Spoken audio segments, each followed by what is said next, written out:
All right, so it says we are live. We'll give it a few minutes and see how many people show up. I mean, it might be difficult based on the time frame tonight, but for those of you who are just going to join us now, just keep in mind that we'll be on for about an hour just to kind of talk and catch up. I think also it's important to obviously, discuss the newest product line that they're coming out with. And as you guys can see posted in the comments section here, if you join us, and obviously up until tonight, 3 a.m., I believe, is the deadline for us on the East Coast. You get 10% off the modules. These are for the RXM, whether it's FDE or black. And if you use the code RXM1776 starting now, you get 10% off that. So that's an awesome, awesome gift from Icarus Precision to all of you. And at this point, we'll kind of start catching up a little bit, see how many people show up. And again, if you guys have any questions in the comments, obviously leave them. Let us know what your thoughts are, because I'm sure you're going to have plenty. And I know I do. So first off, if you guys are not familiar with this company, I'm not sure where you've been, but Icarus Precision has been out there for a while now. I mean, it's been, what would you say, about 3-4 years, maybe more? It seems like it's only been a couple of years, but actually looking back now, it's been, I think, 5 to 6, honestly. Wow. Okay, so 5-6 years, my bad. But what I will tell all of you out there who are watching this, either live or later on, I mean, every time, and this is something I brought up every single time, it just seems that products get better and better. The evolution of the products get better. The engineering that goes behind it, obviously, everything is such a functional company as a whole that it makes it hard to pass up on some of the items that they actually put out for people. So first off, we all know that you guys started off with the SIGs, and that's, I think, been a big hit for you and for all Sig Sauer owners. Obviously, I think the 320 kind of catapulted it forward, and then when they released the 365 obviously had, I think, a huge impact on the market, just being like one of those first timer guns that were just super compact, but at the same time had good, capacity, ergonomics, and everything else.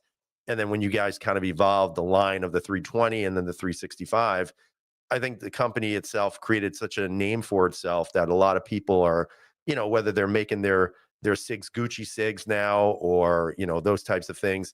I think the biggest thing that most people would probably say is just the craftsmanship and the quality behind the products.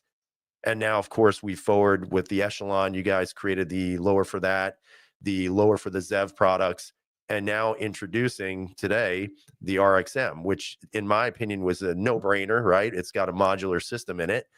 And I think, for people who are fans of Glocks or Glock clones, this is leaps and bounds more, just greater than what the original, polymer is. And I mean, this is what you guys come with, this little polymer thing for the RXM. And then eventually it goes into something like this, which is the aluminum lower. And I actually just got this yesterday, so I haven't had time to play around too much with it.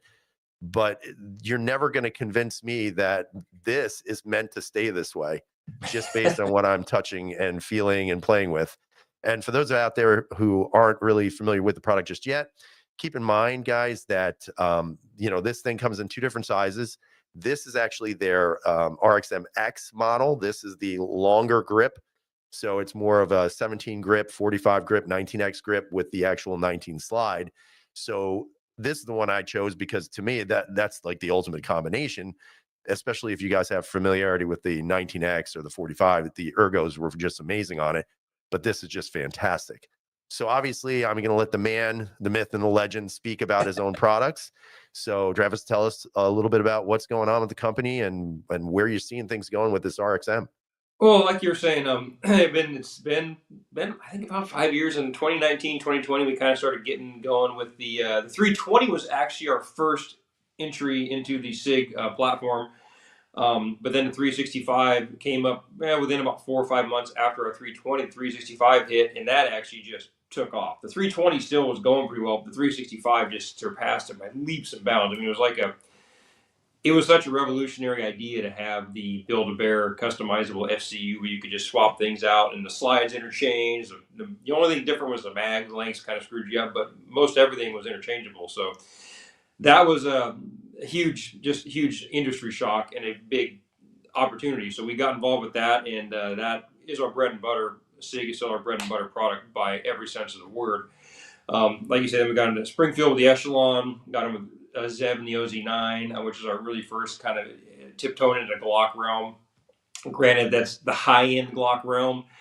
Great platform, great gun, not inexpensive. I mean, I think your entry-level Zev, the entry-level one's like $1,200. The Who Daddy one is $2,500, somewhere in that range. They've kind of had some price structure changes recently, but great gun, great platform, just expensive.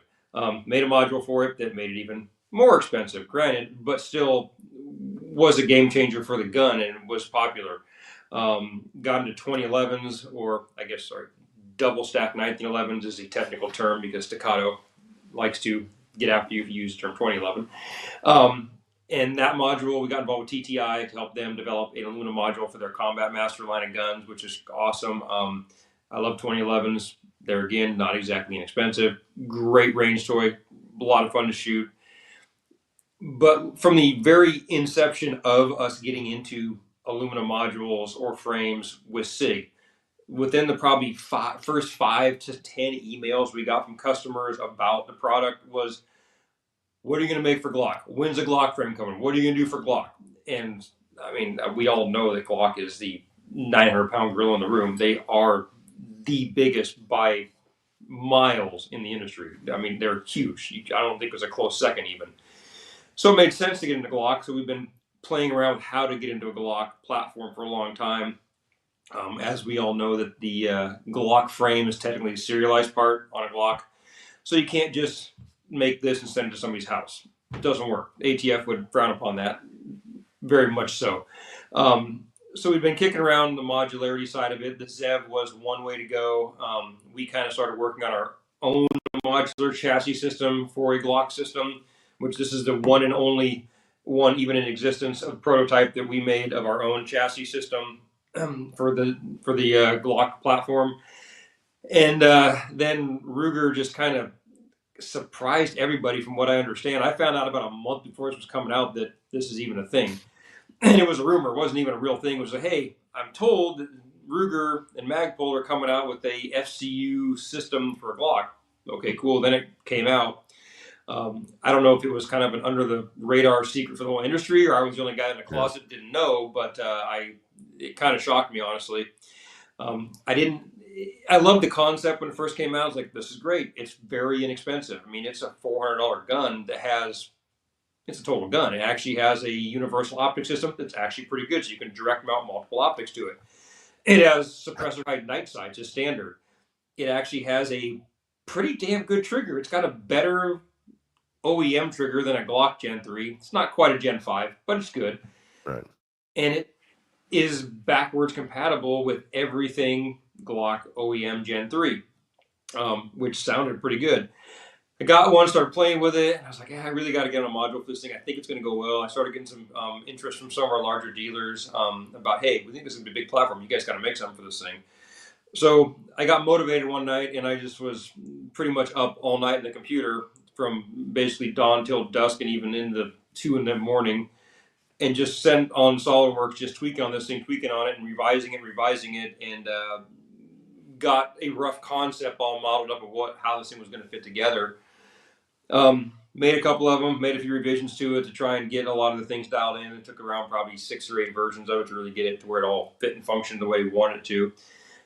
Did a bunch of testing on it, and then started getting on production on these things, sending them out for review for people, for testing for people. And after spending a lot of time with this thing now, I'm really impressed. I am very impressed with this platform. I mean, bang for your dollar, you can't go wrong. It's a phenomenal value for what you get. It's a base gun, and then upgrading it with our modules. Even if you get the X module in FDE, you're still into the entire gun all in for under $900. Mm-hmm. So that's still going to save you, $400 to $500 or more over a Zev. And you get 90% of the performance of a Zev in a lot less price point platform. We already had a lot of the engineering and work done based on our Zev product line to make this more functional, which is why it didn't take 6 months to get it all figured out. We've been making Glock stuff already. So just getting the internals right to where it fit with all the Ruger RXM stuff was the biggest biggest challenge, but it worked out pretty well. And it's a great shooting gun. It really shoots well. It handles well. Feels good. It's the same geometry as our ZEV modules, which has been really popular for us. So yeah, it was a weird evolution that I didn't see happening this soon. But I mean, I'm glad that somebody came out with a modular Glock system that actually is good and is priced where they'll probably move an absolute metric shit ton of these things. Right. And I think that's the key to it too. I know that there was always that talk about Glock, Glock, Glock, like you said. And now we actually have a platform that allows for it and really at a reduced cost, because I know obviously there are going to be people kind of poo-poo on the idea of getting an aluminum lower. But when you're actually cutting the cost on the initial firearm, I mean, it does make sense now to Yeah. maybe push that idea as well on people. And I mean, I can tell you that just being able to kind of manipulate everything on the gun when it's in its entirety, because obviously this is not a real gun, this is just a lower, that's for YouTube. But there are a couple of things that I noticed about it right away. So like, for example, for those of you out there who are going to pick one of these up, keep in mind it does not take a Gen 3 mag release, which the actual Ruger RXM does. So if you have a Gen 4 or Gen 5 mag release, that's what'll fit in there. And I just found that out when I got it.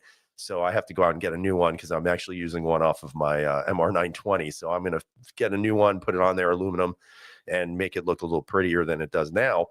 Um, I think even with the finishing touches on this, again, some things that I'm seeing from my own, vantage point so that people can understand this. If you choose to pick this up, keep in mind, obviously you're going to have metal on metal contact. So initially things may feel a little tight, and that's to be expected. You have a Cerakoted lower, you've got metal on metal contact. So, lubricate some of the parts of this. You'll have no problem putting this bad boy, the chassis, into this aluminum lower. And that's just some things that I'm noticing. And then interestingly enough, I haven't even shot the gun at all. But I have to say, once everything went in place and then I dropped the slide on there, it's like it was built for it, obviously, because it was. But I think it's in my opinion, for those people out there who are willing to spend, like, let's say $2,000 on a Glockato, the staccato that's like a Glock, because the Glock magazines, I don't know, guys, like, you're spending much less money on something that is, in my opinion, again, I don't have a Glockato, but I would say to you is as good as that. Obviously, the trigger, you can always upgrade the trigger. Just keep that in mind as well. So you can do that at your own discretion. I know it takes up to, I believe, Gen 3 definitely, but Gen 4 also works with a trigger bar and all that other stuff. But you have the options there to really make this into something that is really what you'd want in a striker fired gun. And, I've had experiences with their entire line. I know the 320s that came out, they were fantastic. The 365s, I think, is where the bread and butter became, because everybody and their mother was buying a 365. So now I've been carrying, like, probably 98% of the time the 365 fuse and the module that you guys created for that. It is, but it's right here. I mean, this has become my all-time favorite handgun just because it's basically a baby 229, or excuse me, a 226. Mhm. And now that this thing came out, I mean, for me, as someone who's playing with it and who's able to kind of like just get a good feel for what this gun offers, it changes the dynamics of the gun completely. Like, there isn't going to be someone who picks this up and says, "Man, this gun's a piece of shit." Now, they're going to say the total opposite. They're going to say it just blows this thing out of the water. And I mean, I guess it's the alignment of the stars that came together with this RXM lineup, because again, you guys were pushing a lot of this idea and really all of your R&D into trying making a Glock lineup. And I do like the idea of having the OZ9, but like you said, the OZ9 is expensive. I mean, that I put one together that was about $1,000, and I mean, I put in it was like a Frankenstein OZ9 almost. And did I think it was leaps and bounds above, let's say, the Ruger? People will say you're an idiot, but I don't. I think it's on par with that when you throw the aluminum lower on here, because everything is going to be reliable. I mean, it's all Gen 3 stuff. I mean, there's nothing in this that's going to cause problems for people. And it again, I think a part of the process for you guys is to keep on innovating. And it just seems like, for whatever reason, are you sure you didn't talk to Ruger? Just questioning. But, I mean, it just came together. And I mean, this thing that came out as a result, guys, you guys are killing it again. No, I've had some different points of contact refer me to different points of contact at Ruger. I have yet to get anything really dialed in as a direct line of contact. So we're going back to NRA later this week, hoping to meet with them again. I've got some other contacts at Magpul that are trying to get me in contact with guys at Ruger. I know that Ruger is really busy. I understand they're just buried to the nuts right now with this thing, which I understand. Yeah. So I'd like to get some more direct contact with them going so we can actually get some collaboration going on some of these things together like we do with SIG already. Um, yeah, the only thing that I found, and I think you and I were talking this right off camera before we started, the only thing that I found so far in the RXM that is not a direct 100% OEM compatible thing is the trigger housing in the RXM because it snaps into the chassis. Yeah. It's proprietary housing. So I don't think that you can use like a Timony Alpha trigger housing in it. I think you have to use the Ruger RXM trigger, but you can use every other aftermarket trigger bar, trigger shoe, and that kind of stuff. I could be wrong on that. I don't know for sure. The platform has been out that long, so I'm sure there's going to be aftermarket trigger housings, but I think it's proprietary from Ruger right now. Now, let me ask you this. When you got a hold of Magpul, did they kind of give you a little crap saying you guys are killing us right now? No. Actually, we have a good relationship with those guys because we're so blessed to have a lot of good contacts in Virginia Beach and the Pentagon that I've been working with Magpul for their Special Forces LE military sales division for quite a while on some other components we make that we collaborate with them on. So they were able to get me in touch with the right guys. So we have nothing but good relationship with those guys. Interesting. So I wonder, in regards to where this line goes, I mean, is there speculation that eventually they'll come out with like a slim series, like a 43X or a 48? I don't see why they wouldn't. I know that they're pretty clever on the I guess it's the FCI is what they technically call it, fire control insert, I think. Yeah. To where you can change the locking block, so therefore you can. I don't think they have it out yet, but you can. I'm assuming you will be able to buy a G17 locking block. Then you can voila have a G17 size, and probably a G26. I don't know if a G26 locking block is the same as 19. It might be. I don't really know that for sure. So there might be some other I'm sure there'll be other variations of grip length, slide length, and that kind of stuff. But I know in Gen 3, the 17 and 19 had their own individual locking blocks it required, but their locking block is easy to replace. It looks like it was a MIM part or something, so I'm sure they can swap them out when they come out with that. But yeah, they did a lot of things really clever on it. The one thing, like you were saying, that we did on ours though, which Zev we already had on our Zev, was the Gen 4 and 5 mag release versus the Gen 3. The Gen 3 mag release obviously works fine. I'm not quite sure why Ruger/Magpul or whoever decided to go with the Gen 3 mag release because it's not ambidextrous, it's kind of small. But we went with the Gen 4/5, which gives you a lot more ability for an actual ambidextrous mag release, a bigger extended one.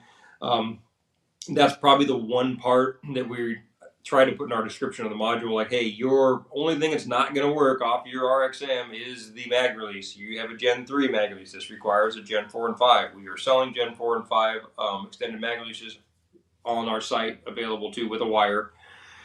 The wire on your RXM will work just in case you need to use that. Yeah, we tried to keep it so it's compatible with pretty much everything we could think of. But the mag release seemed like an easy upgrade that people actually like the ambidextrous mag release on it. And we already designed this on the side here to really work intentionally seamlessly with the CAGWorks, formerly now Promidia extended offset slide release. I've known the guys over there for years, and they make a great product. They have slide releases now for 365s, for 320s, for 2011s, for 1911s, and the Gen 3 Glocks, obviously, and Gen 5 Glocks. So we're also selling the Gen 3 slide releases extended as well on our website as well, and that makes a really good addition to the RXM, and it works great with these modules. Good point. So our first question of the night is from the Armsman. Well, there's two first questions. So one is based on the aluminum lower. So it's the idea of what's the expected life expectancy number of rounds for this type of firearm. I don't. Do you have an answer for that? I don't know what it would be. I have yet to have one have any kind of fatigue or something on a Zev or a RXM, honestly. I got one of my guys has a G18 that he's probably put, oh God, 30 or 40,000 rounds through his OZ9 aluminum lower, which is verbatim the same, except for the internals are a little different. Otherwise, the same thing, and his still runs like clockwork. I don't see any major fatigue points. The way this thing is retained from Ruger, it's solid. It's got 3 locking positions. It's got 3 locking points in this thing to retain everything, keep it all lined up. The interior of it, your side rails, your FCI actually are really nested in here really good. So the whole FCI is tied in and sits very, very snug in the module. So I don't see there being weird problems and fatigue points in the actual design. And it's pretty thick, got a pretty good structural integrity everywhere. So yeah, I think it'll be pretty solid for a long time. Right. And I'm assuming Even then, it's a lifetime warranty part, so it is what it is. Right. And I was about to ask you, I'm sure that you guys have warranties on your stuff. And more importantly, even with the 320, 365 lines, I'm certain if there was this repetitive issue where cracking would be the norm, then we'd have a bigger outcry of people. And I just haven't seen that either. So, yeah. And then we have another question from the Armsman, who is a great holster maker, by the way. He is asking, why not include the mag release with the grip modules? We buy the mag releases. We don't make them ourselves. We made them ourselves. We would probably be able to have the flexibility to be able to afford to do that. But since I have to buy the mag releases, they're not as cheap as you might think. We end up getting our mag releases from Zev, which is we work with for the OZ9s, obviously. And they'll work with these as well. I tried to get them through a couple other companies, but the pricing was really high on them. So Zev was the most competitive. And I'd like to be able to offer, but I know that the RXM is a very budget friendly gun, which is a great thing. Having a accessory that costs more than the gun is not an easy sell in the first place.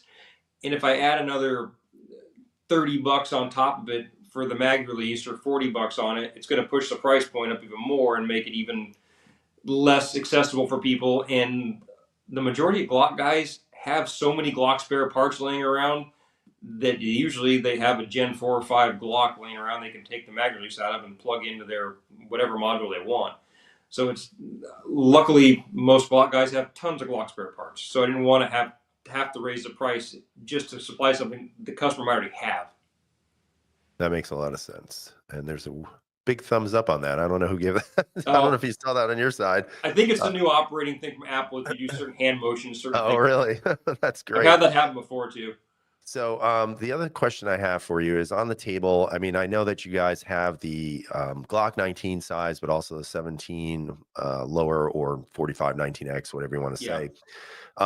Just based on your perspective, I know when we first were communicating, there was a question brought to me like, do you want to do the 19 or like, let's say the 19X? Initially, I said the 19.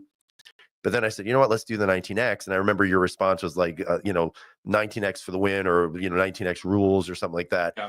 So what is your, I don't know if you could tell the future. Do you think that the 19X module or the X module versus the regular module, which one do you think is going to be the bigger producer for you guys? Personally, we all thought going into it that the 19 compact size would be the number one go-to because it's the most direct compatible with the RXM you're going to buy. It takes 19 mags and all that kind of stuff. But everybody I know, including myself, that likes to shoot and go to the range, all wants the X size or the 45 size, the 19X size, because it gives you 17, G17 full-size mag, gives you a full-size grip, you get a lot better purchase on it. It's just a better gun to shoot. And then in our own internal analytics from people, hey, notify me when it's stock on this kind of information. We pretty much found that apparently most of the shooting community agrees with us because we had probably double the interest in the X G45 19X size than we did in the compact. So the first time buyer is going to want to buy a compact because it's going to be the most direct compatible with what they already bought. But if you know Glock at all and you shoot enough and you realize having a bigger grip is just a lot more comfortable, you go with the bigger size grip because, well, it's just easier to shoot and more enjoyable. Yeah, I would agree. I just, I'm playing with both of them in my hand here as you're talking. And, the one thing I noticed about the Ruger when it first came out was that because that FCI or whatever they call it, is a little bit thicker than, let's say, the normal components in a Glock. It does make this the actual lower on it a little bit chunkier up at the top where it would meet the slide. What I noticed on your module though is I don't know how you guys do this, but where it's supposed to be thicker, it is. But then the way you cut in from, basically where the tang of your hand is meeting the pistol, Mhm. it's like you just shave off inches, or probably not inches. I'm exaggerating, but the way you contour it, it really sits almost like it's thinner than a friggin' Glock, and yet it takes a Glock 17 magazine. I popped them in today, no issues. So, like, what's the secret? Can you tell us? It is thinner than a Glock. The secret was when I developed our OZ9 module was I talk with a lot of guys that shoot Glock for a living. That's what they shoot.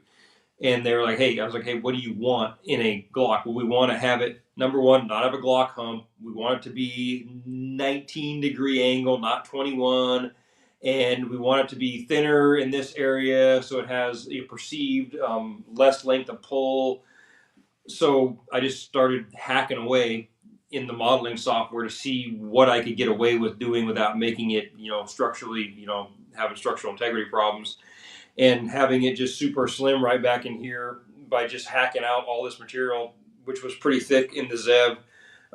Actually, this is what it came up with, and then we'd made a few of them, and the response was, "Hey, this meets all the goals I wanted." And then the backstrap hump, we had to kind of modify this to get it the right profile. The first one I had was actually too much, then it was not enough, and then we kind of settled in the middle somewhere.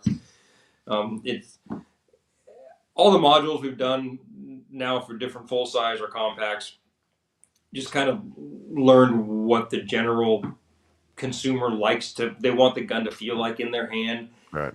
Some guys love the feel of a 1911. That's all they're ever going to want, and they just want it to feel like a 1911. They want every gun to feel like a 1911, and that's cool if that's what you like. But we try and I like to try and make every single platform a little bit more unique because the Glock shooters don't want what the SIG shooters want. I tried my first OZ9 actually. I tried to make it feel like one of my SIG modules, and one of my in-house testing guys, who's a Glock fanatic, shot and he's like, "Yeah, this thing's pretty good, but don't try and make a Glock feel like a SIG. It's not going to make the Glock people Right. happy." And he was right.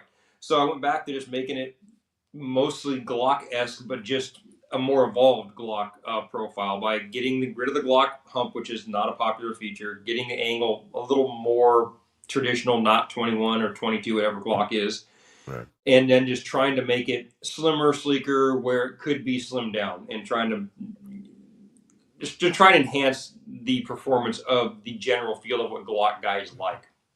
Mm. And I agree with that. I mean, I think for somebody who hasn't touched this yet, the best way I could describe it, it's definitely does not feel like the 320 lowers that you guys have made. No, it feels Um, nothing like any of our Nothing six like stuff. it. It's not as round, but it still feels contoured, I guess is the way of saying it. Front to back, it feels a little bit, I want to say bigger, I guess is a way to say it.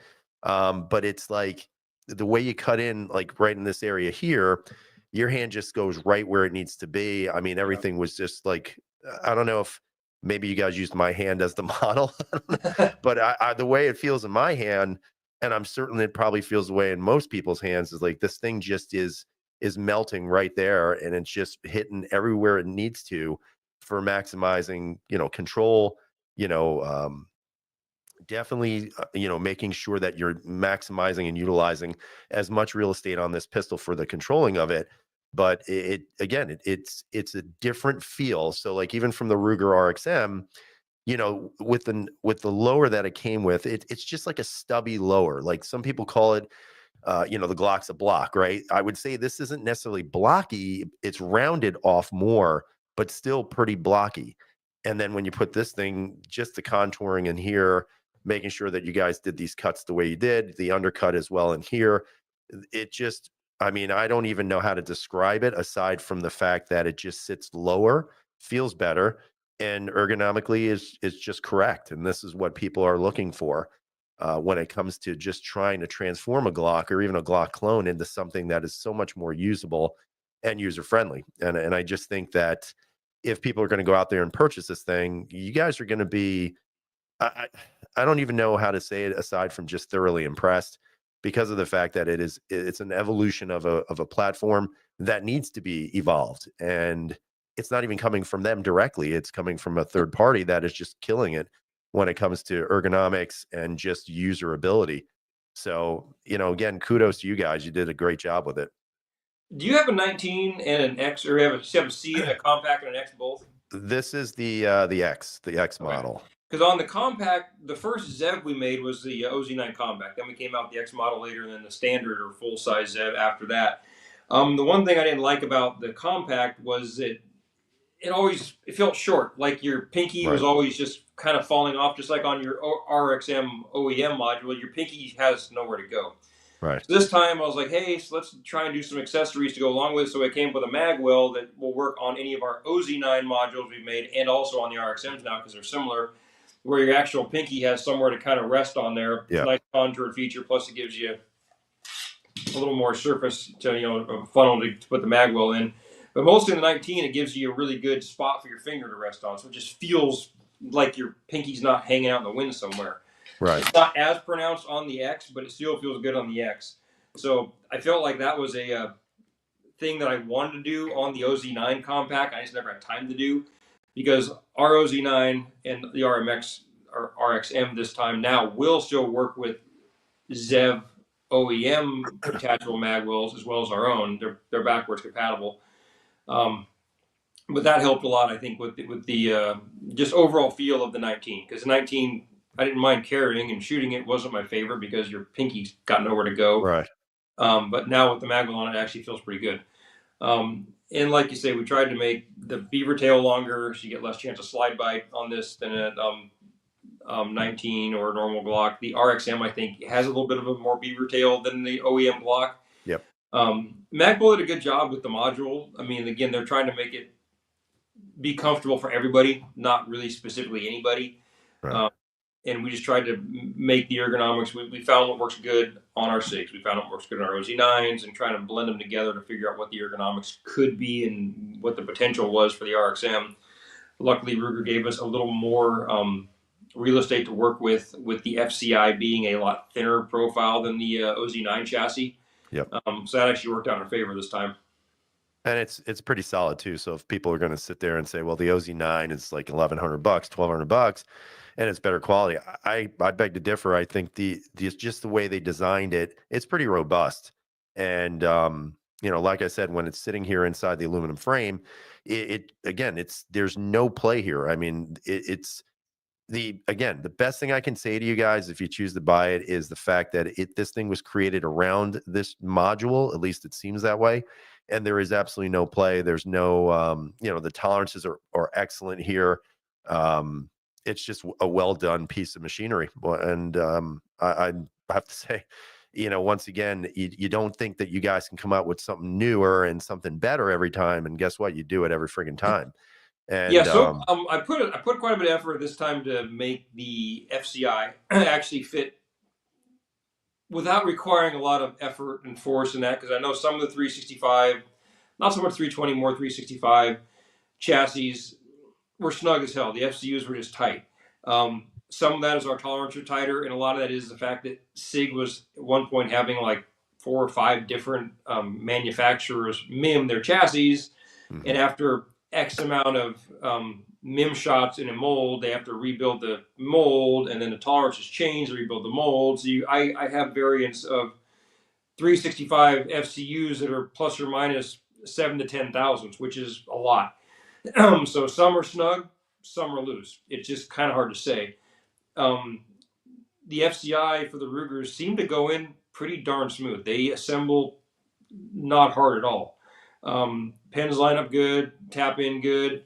This rear pen back here is a tight press fit in the polymer. It's a very tight press fit in aluminum because the aluminum does not give, whereas polymer does. So that one does require a hammer to punch in. FYI, it's not going to slip in with your finger. It's not supposed to, and it's not. So you're going to have to pound it in. That's just how it's designed. Even on the polymer, that's the hardest pen to get out. Yeah. Yeah. And I did find that for myself when I was installing everything that I actually had to go and drive the pin in from the right side to the left. Left to right was a lot harder. Don't know why the hell that was, but right to left, once I got it going, I hit it a couple of times and it started working a lot easier for me, which I thought was kind of interesting. I don't know why that would be that way, but it just seemed that's what worked for me. So for those of you out there who are going to get one, just keep that in mind. So the Armsman has a couple of questions for you. This is about holster stuff. His first question is, I noticed some grip modules are now compatible with some standard holsters. Are you designing the grip modules with holster compatibility in mind? I am really trying. I just had a conversation this morning with Alex today in our design holsters on the RXM specifically, trying to figure out what holsters are going to fit with this thing. I don't know for sure. I think the RXM comes with more SIG proprietary rail. It's not really a true Picatinny rail, but I'm not sure. Yeah, it's not. We know that light bearing holsters luckily fit with most everything because there's so much room for a light. So I know that the RXM module fits with light bearing Glock stuff and light bearing OZ9 stuff. Our RXM module also fits with any of the OZ9 modules that we have dealt with or worked with, either non-light bearing or light bearing. The problem with trying to, and I've been fighting this battle forever, and I joke all the time with all my people internally, like holsters are the bane of my existence. Because a lot of the features you try and add into a module to make it unique, like thumb rest, like a pick rail, like different trigger guards and stuff, all those things just totally screw up your holster compatibility, because holster compatibility is made to be OEM profile, which is very unimaginative. Just a regular trigger guard, whatever accessory rail mount it happens to have, no thumb rest typically. So it kind of limits what you can do. So unfortunately, to do something really unique and really different, it kind of fucks up holster compatibility. And God, I wish it didn't, but it just does. So that is a battle we are going to fight forever, I feel like, just because our modules rarely ever are going to fall in the cookie cutter print of an OEM profile in every single way that holsters retain on. Light bearing, not nearly the problem. They're a lot better because it retains on the light, not the ejection port or the trigger guard or other stuff like that. So I'm in the middle of designing a new module right now, and I was just talking with one of our guys today on the phone a bunch. I'm like, hey, so if we do this, it's going to work with OEM holster compatibility, but if I do this, it's not. So it's not like I can just pick one thing that's going to maybe be interference and not do anything else. It's either, if one thing doesn't fit, it ain't going to fit holster compatibility. So you kind of have to decide either it's going to be OEM profile all the way down or it's not. That's it. Yeah. And OEM profile is just kind of not our thing. Yeah. So boring. it doesn't move the ball far enough down the field. So we have that internal struggle a lot, and I don't have the answer for it, but I'd like to start trying to make them more compatible with holsters. But that means the modules are going to be a lot less unique and exciting. So it's kind of a right. Yang. You got to pick and choose which is more important. So, from my experience with holsters, it's hit and miss. Sometimes they work, sometimes they don't. Yeah. With the 365 fuse lower here, the AXG, this one actually fit with an Armsman holster. No, nothing. It was perfect. So he has a follow-up question. So, and I will say I do use his products. I like this guy quite a bit. So his next question is there a program for holster manufacturers to require modules or files to produce CNC molds for holster production? Yeah, get in touch with us either at info@icarusprecision.com, and I'll get in touch with stuff. We actually have a bunch of dummy files for modules. We have a lot of BLEM modules we can send you for checking compatibility and fitment. We're happy to do that. We've tried really hard to expand our holster offering from multiple different vendors right now. So yeah, just reach out to us. We'll get you taken care of on some information you need. All right, there you have it. Perfect. Good answer. So let me throw some things by you, and you tell me I'm an idiot, or maybe you're thinking of it. But when we talk about these pistols that work with your stuff, I mean, it's obviously anything that has like a chassis system built into it.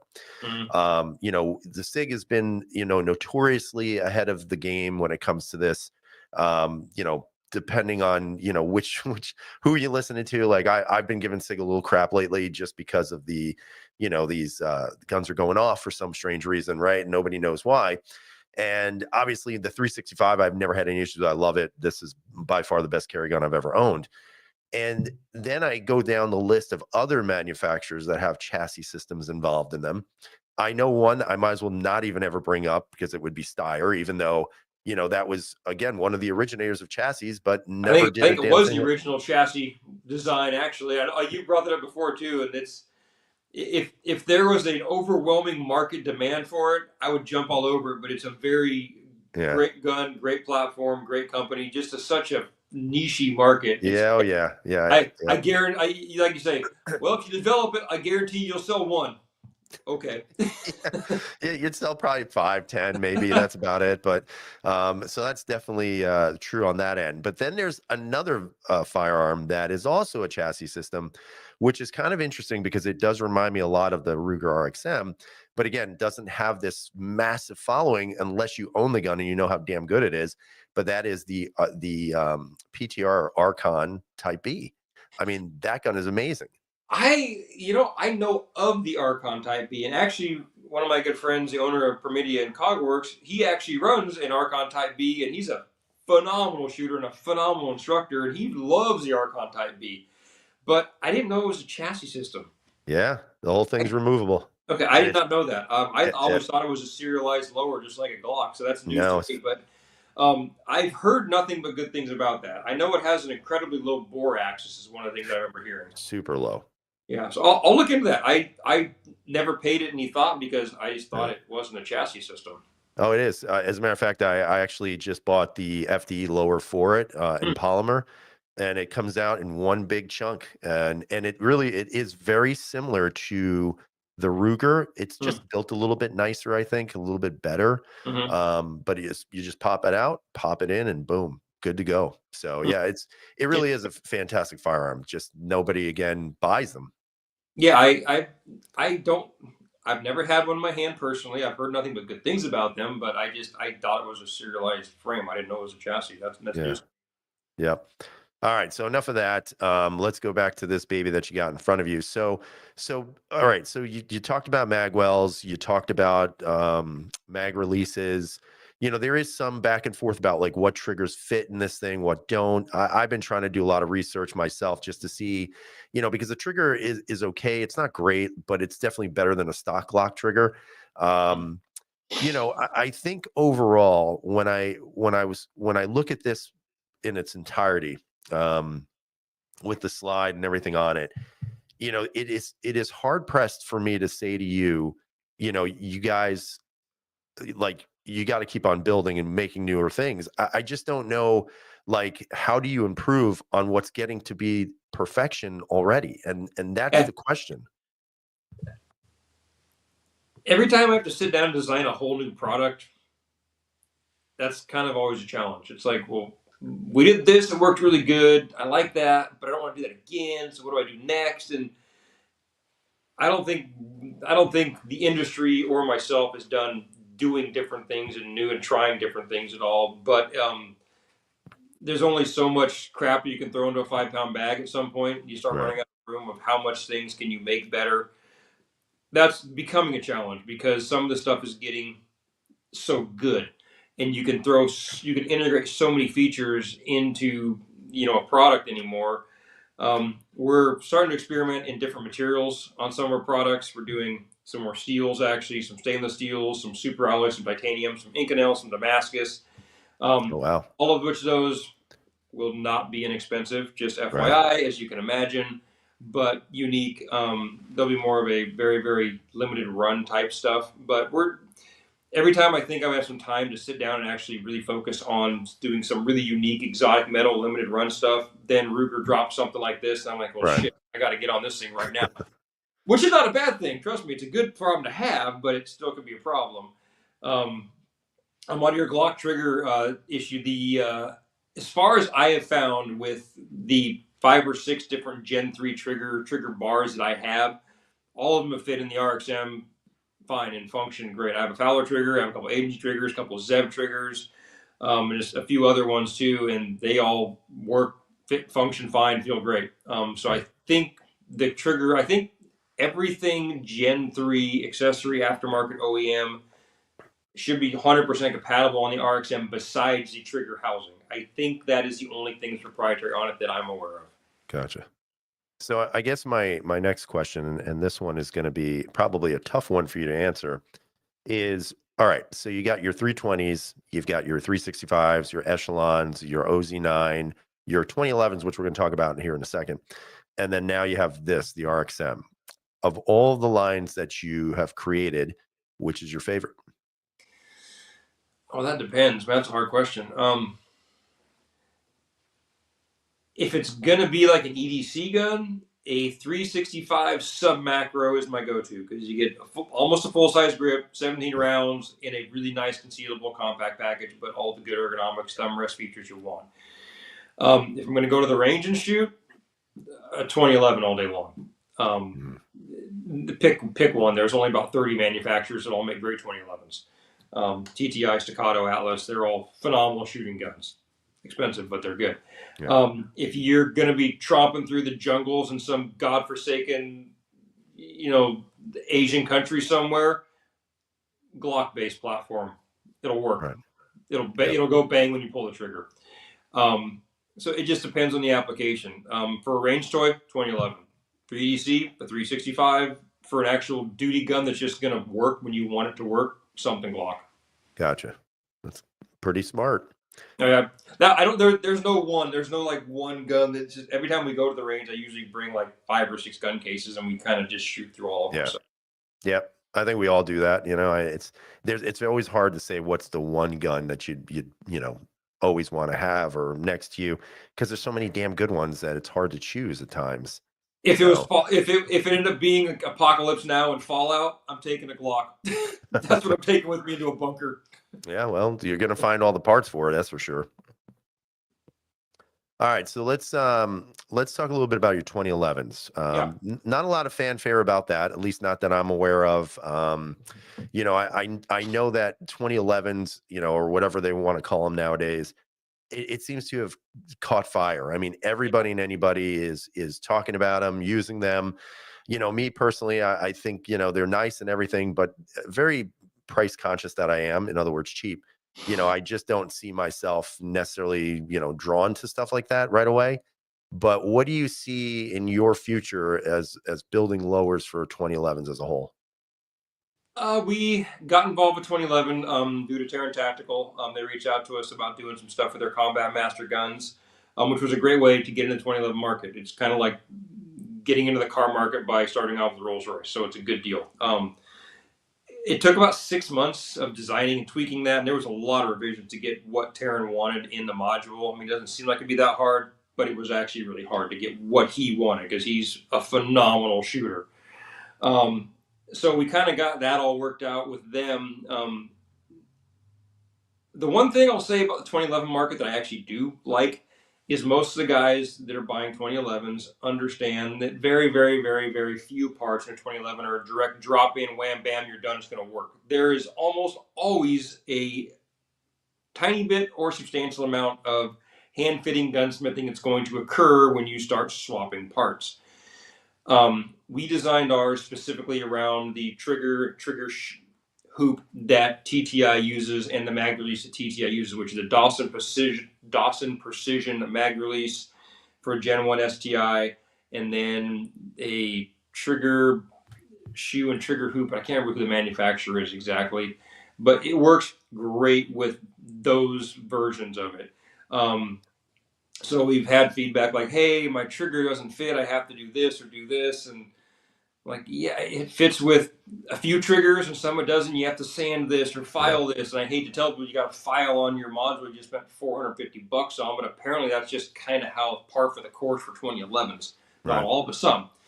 Mag releases, we know that Dawson Precision mag releases are ones that work great.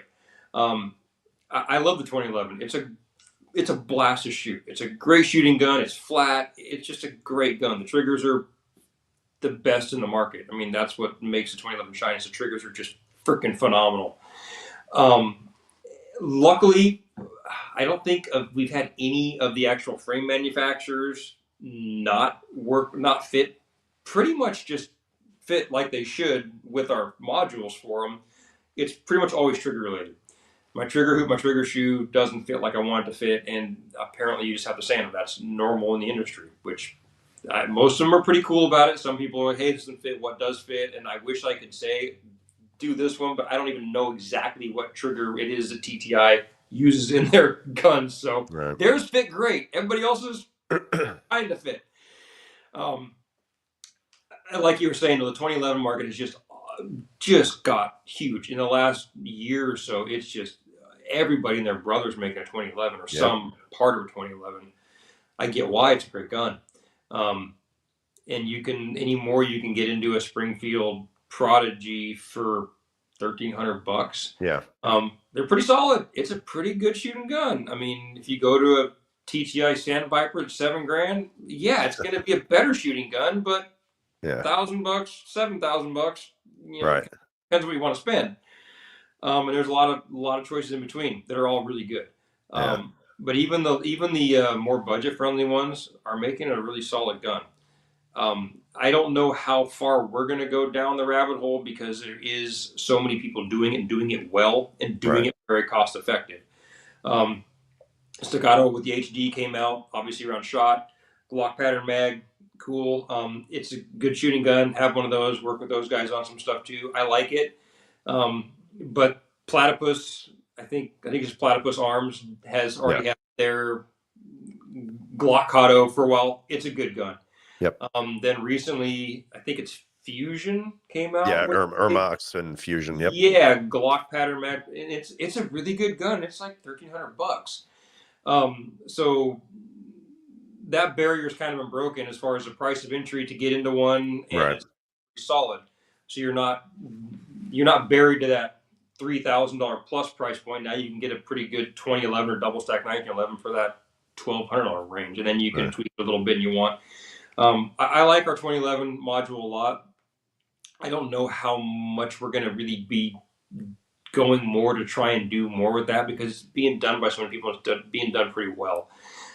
We will be getting into doing potentially full 2011 builds on a very limited time thing. Some 1911, 2011 is very limited basis of an actual full build of our slide, our frame, our module, and that kind of stuff. But that's keeps on getting pushed to the back burner the more we go because all these projects keep popping up like Yeah. this. Got to get on them right now. So Sure. And I would suspect that the RXM project is going to be more fruitful in the immediacy because of yeah, the fact that the price point is lower for the gun overall, and then you get the lower from you guys, and it just makes it just a yeah, and it's steal. not an FFL required thing. I can ship it right to your door in New York, and nobody Yeah. is going to get in trouble. Not yet. I'm sure they'll change it in the next year or so. But welcome to my part of the woods. Yeah. So I one question that I wanted to ask, before we kind of close shop for the night is, obviously as a businessman and somebody who's an entrepreneur and who has really made his mark in the firearm community, making quality products, you and your entire crew. Um, is there like a dream collaboration for you, right? Because I mean, I know like everybody when they're doing something new, they're like, oh man, I wish I could collaborate with this person. That way we could do something amazing. If you had the opportunity to collaborate with any manufacturer of firearms or whatever, who would it be?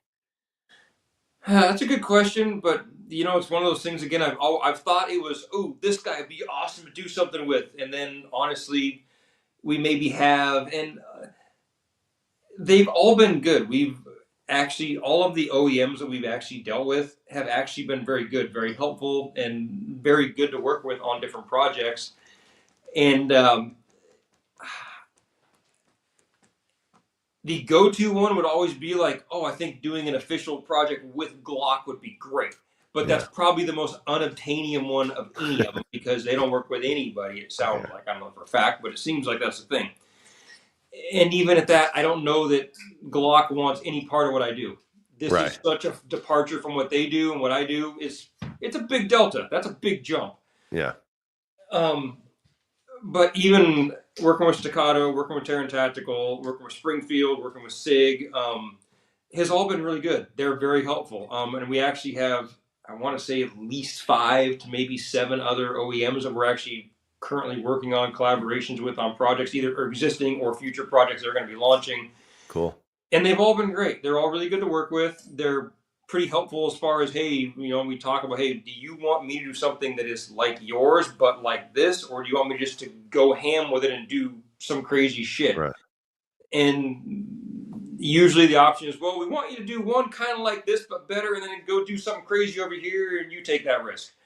And that's okay, because that gets us kind of both sides of the aisle, and we can kind of work on it, and we can take what we learn from here and apply it to over here, and vice versa. Right. So they get something out of the fact of, we try something dumb and stupid, and they're like, that actually worked pretty well for them. Maybe we'll integrate that into our side too, and we get the access to be able to do something dumb and stupid.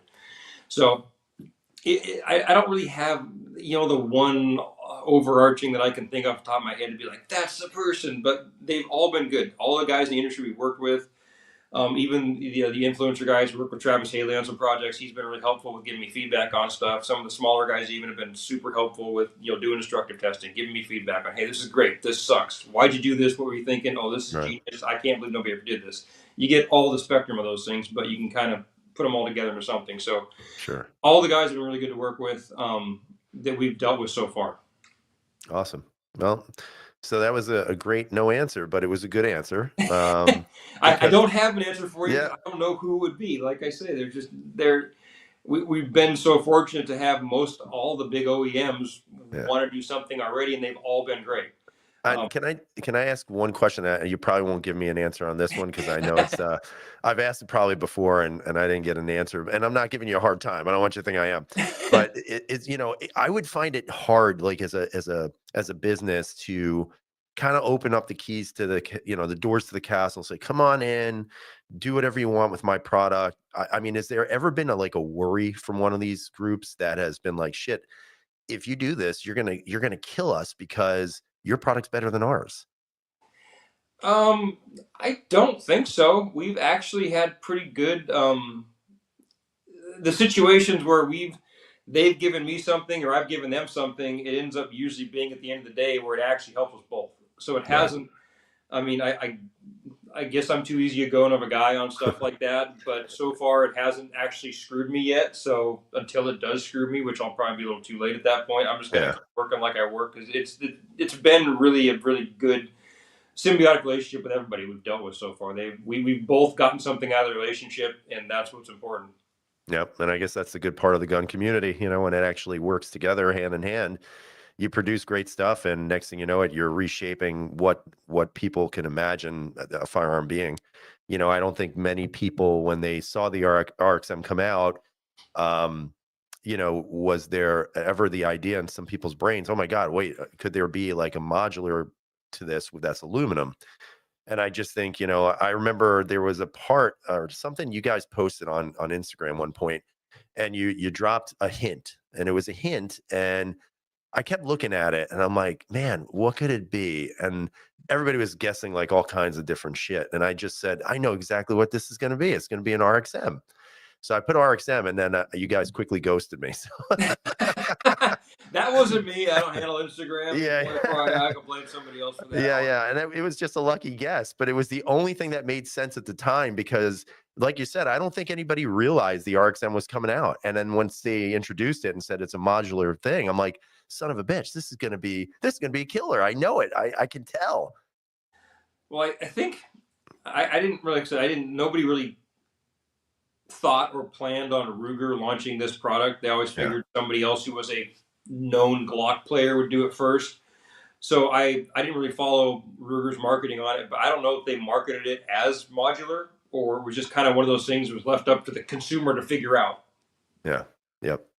And then the Armsman has one other question for you. He is asking, although not as popular as the 365, but any modules in the future for the Masada Slim? He's seen others, but not Icarus. I've been asked about that.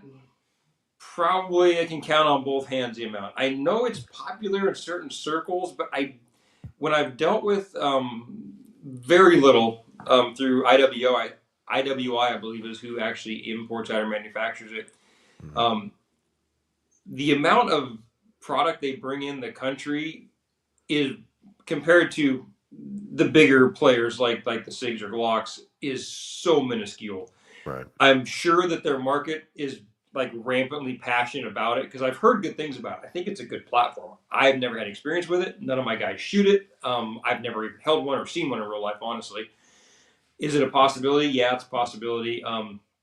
Is it on my short list of projects? No, to be honest with you. Um, if for some reason I get with IWI and we can figure out something like, hey, this is what we're doing, we're getting this, we plan to do, then yeah, I'm open to work with pretty much any manufacturer, any platform, if the juice is worth the squeeze and it becomes worth the time. Unfortunately, all these things developing are getting more and more timely and more expensive as Mhm. everything has grown to much bigger proportions than I ever expected it to. All right. So, with one last question, is there anything you can tell us after obviously the RXM takes off? Because I'm going to tell you, I feel like this is a no brainer. I'm fairly certain the RXM is going to sell like hotcakes because, like I said, it's pretty badass. I mean, it's bottom line, it's a badass gun right now. Once the RXM kind of gets through its pattern of delivering what people want and the success it's going to generate for you guys, is there anybody or anything you could allude to later on down the line? Oh gosh, I'm trying to think of all the things that I'm not under NDA that I can actually talk about.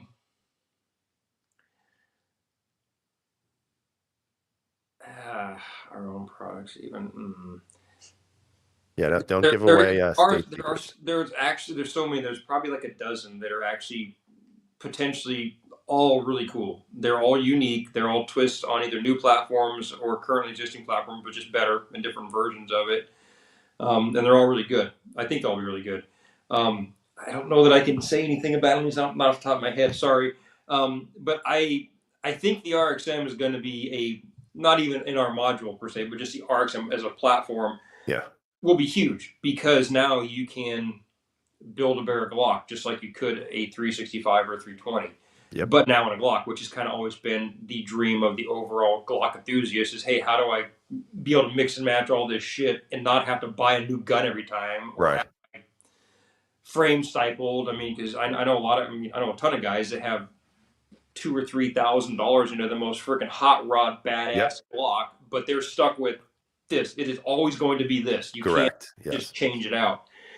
Um, all the big OEMs I'm working with all have a massive amount of confidence in the RXM. They're like, this is going to be a big platform because a lot of the high-end custom Glock builders are planning on moving to the RXM as their go-to build platform Wow. in the future, and they're all hoping that Ruger starts releasing the FCI as a standalone component, not a complete gun.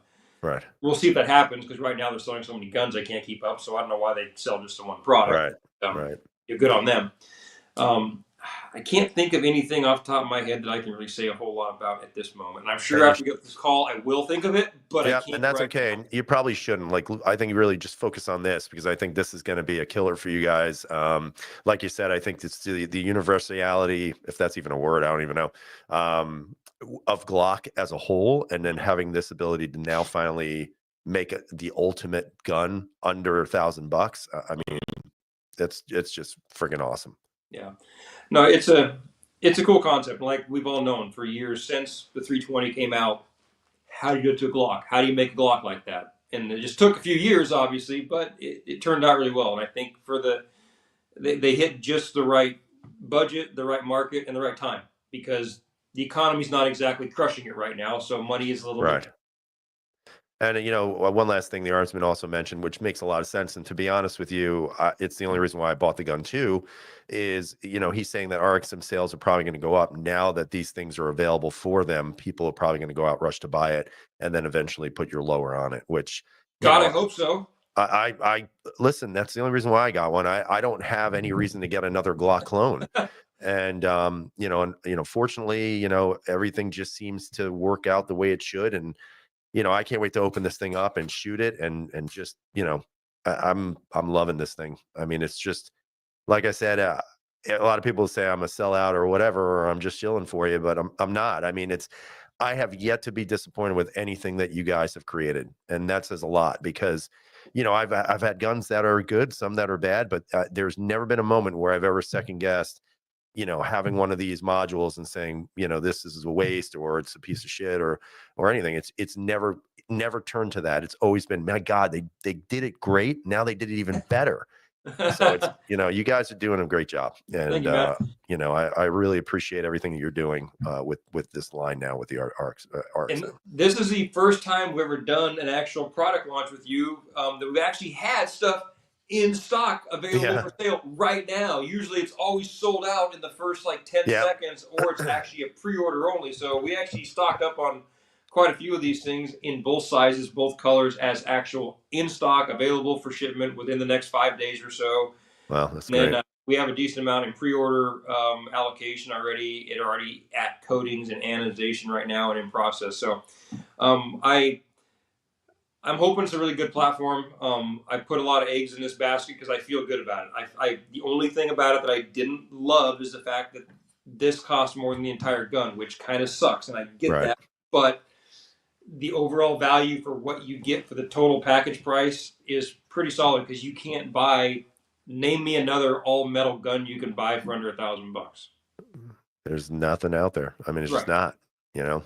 And like I said, it's not even just about another metal gun. It's now a metal Glock. It's a Right. Glock Right. that is built like a Glock. And there are some aluminum framed lowers that are running on Glock platforms, but most of the time they're shaped similarly to a Glock.